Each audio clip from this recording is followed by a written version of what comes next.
এখানে জড়া করে ফেলবো, আপনারা তখন মাটির নিচে পুঁতে ফেলাবে। ওইলি হইলো গ্রামের লোকজন আয়া আমার বাড়ির মধ্যে পুঁতে ফেলাইবো, আর আমি চাই দেখুন। কেন আপনি কি হিরো হয়ে গেছেন?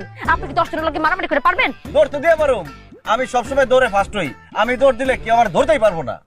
আমি ইচ্ছা করে আপনার গায়ে হাত দিতে চাইছি, আমি তো উপকার করতে গেছিলাম আপনারে। আপনার দেখে আমার মায়া লাগছে, আমার আবার দয়ার শরীর, অসহায় দুস্থ মানুষ দেখলে উপকার করতে মন চায়। কি আমি আমি অসহায় দুস্থ? তুই দুলাল গো মুরগি না, যা যা।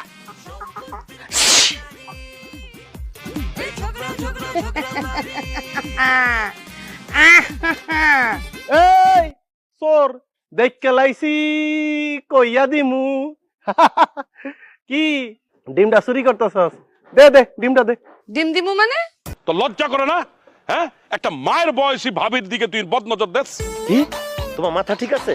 মায়ের বয়সী ভাবি, তুমি হিসাব করে দেখো, খোঁজ নিয়ে দেখো, আনিকার মা তোমার 2-3 বছরের ছোট হবে। এই বয়সী হয়ে তার মেয়ের দিকে নজর দাও? সি সি সি সি সি সি সি সি ভাই, সি মনকে চিনলি, ধনকে চিনলি, ভাইকে চিনলি না, পাড়া তো চিনলি, খেলা তো চিনলি, ভাইকে চিনলি না। সি সি ভাই, শুনলাম তুমি নাকি ওই বাসার বাজারও করে দাও। বানসারা গরু কার? আমি কি জানি মালিক কেডা? আরে কে মালিক, তোর দরকার কি? এক গরু আইছে আর গরু খবর নিতে, যার গরু হ্যাঁ নিয়ে যাবে।